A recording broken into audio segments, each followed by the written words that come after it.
Alright guys, this is my submission for the Summer's Woodworking 2014 2x4 competition. I hope you like it.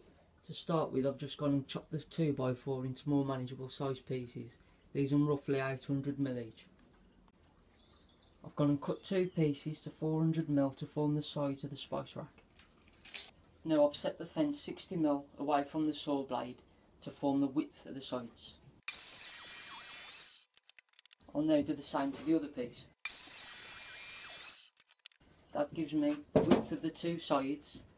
I just need to now rip them to the correct depth. The depth that the sides are going to be is 25mm, so I've now moved the fence over to a 25mm gap from the saw blade. That gives me my 25mm thickness. I'll do the same with the other piece. Next, I've marked out for the grooves or rabbets to accept the shelves in. Now the shelves are going to be 10mm wide, so I've made a 10mm gap for each one, including both the bottom and the top shelves, which of course be the base and the top. I've raised the blade up to 15mm above the table saw sled, so that'll give me the depth of the cut that I need, and that'll give an adequate gluing area and should be a nice strong joint. So I've just finished taking out the rebate material. Now it would have been a lot quicker if I got a dado set, but unfortunately I've only got the single blade, so it just took a few more passes. But it gets the job done and it's the same result at the end of the day. The grooves cut in both pieces now. The thickness of the shelves are going to be 10mm, which is the same size as the grooves I just cut in the two side pieces. So I've moved the fence over to 10mm away from the blade and I'll run them through. Now when I'm sawing very thin pieces of wood, I like to put it through just over halfway, turn it end over end and push it through the other side. I've got a lot more wood to hold on to that way.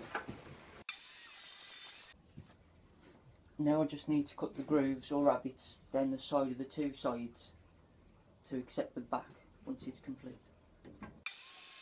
I like to give it a quick sand before I put it all together because it's much easier. Now I'll try a dry fit before I put the glue in. Fingers crossed.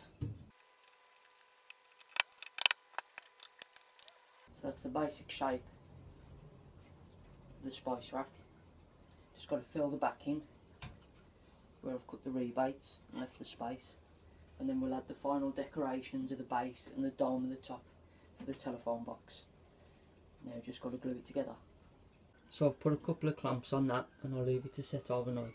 Come back to it in the morning. Now I'm going to cut the pieces for the top and bottom.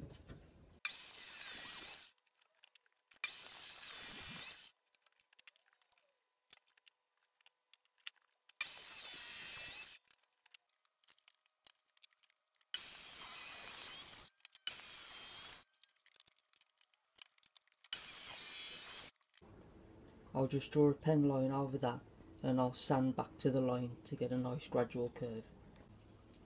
And there's my line drawn on. The obvious way would be to cut it on the bandsaw, but unfortunately mine isn't up to the job. I know I said that I'd sand it back to the line, but I've had another idea of how to do it. I'm just going to slowly raise the blade up to different levels and pass it through on the table saw sled. It'll be time consuming and it'll be rough, but then I can finally smooth it back with my orbital sander. I think it'll be quicker. I'll give it a try.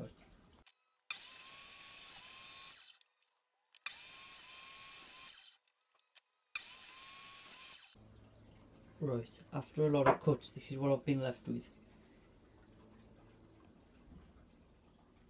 Hopefully I should be able to sand that back. This is how it looks halfway through. I've already sanded the first half. Unfortunately there is two deeper gouges, but hopefully the paint will cover that up. This is the result after I've finished and sanded both sides.